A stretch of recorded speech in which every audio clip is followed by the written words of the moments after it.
Hello everyone, I hope you're doing well. My name is Pramod Pandey. I'm a faculty for the law paper and this IFRS summary course at KKDL. So this is the second part you will be having for IC 38, right? We are in the second part. There was something which was pending in the last part, which I just wanted to cover on this lecture.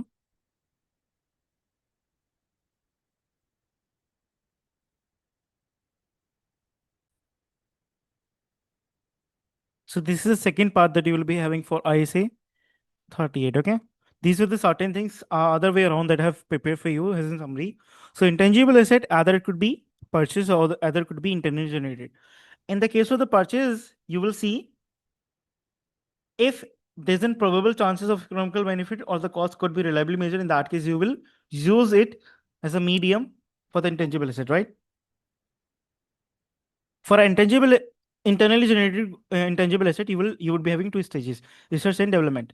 In the research stage, you will see if there would be any cost which is being incurred that is there to initially obtain the knowledge of a company or whatever the objective that is there. So the research stage is the one where you will be having initial planned investigation to obtain a new knowledge.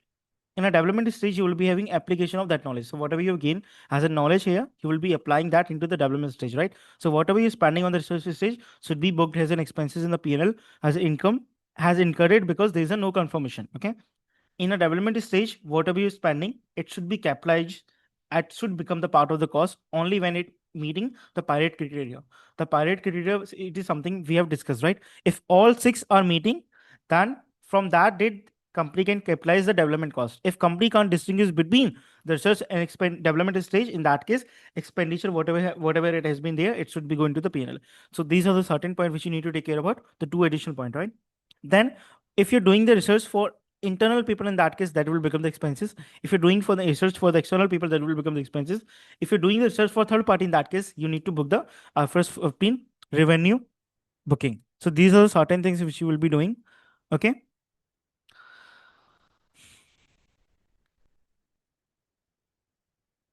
moving forward,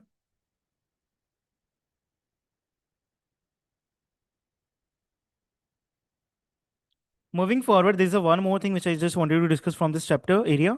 So IC 38 intangible asset, this is more to summarize like what are the point which could come, because ultimately this is important area and should be there. Intangible asset is a key examination area of your P7 exam. Goodwill, patent, license, research and development cost and purchase or acquire brand name has all been regular feature of the exam pass papers.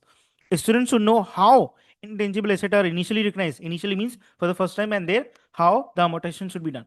Further, they should also have a sound knowledge of over infinite and finite intangible life, and they should know how the different treatment would apply in both of those situations. Now, intangible asset are basically intangible assets would give rise to the economical benefit that are feature in the future, and their cost could be reliably measured. In that case, we can recognize the intangible asset. The license which is acquired should be recognized as an intangible asset and amortized on the systematical basis over the useful life. According to the IC 38 intangible asset, the amortization method should reflect the pattern of the benefit, or if the pattern cannot be determined reliably, in that case, you will use a straight line method of amortization should be used. Amortization should begin when the asset is available for the use. If it is being used before that, if it being started before that, or when the asset is not available in the use, in that case, they're doing something wrong. Meaning when it is in the location or the condition necessary for it being capable for operating in a manner in which the management intended. The purchase branch should be recognized in the statement of the financial portion as an intangible asset at the cost and amortized using the useful life, because ultimately the purchase brand would be having some brand for which period you can use it. There are some franchises in those role models, right? IC 38 intangible asset state that intangible asset with a finite useful life is amortized and intangible asset with an indefinite useful life is not. IC 38 intangible asset require that goodwill is tested annually for the impairment, regardless of whether the indicator of the potential impairment exists or not. That was more of a recap what we have done, but that was something I have included in the presentation. So I thought of giving you the recap of the same. Now you can go through this standard, which is now fully completed. With this note, I would like to meet you in the next one. Till then, take care. Have a good time. Bye bye.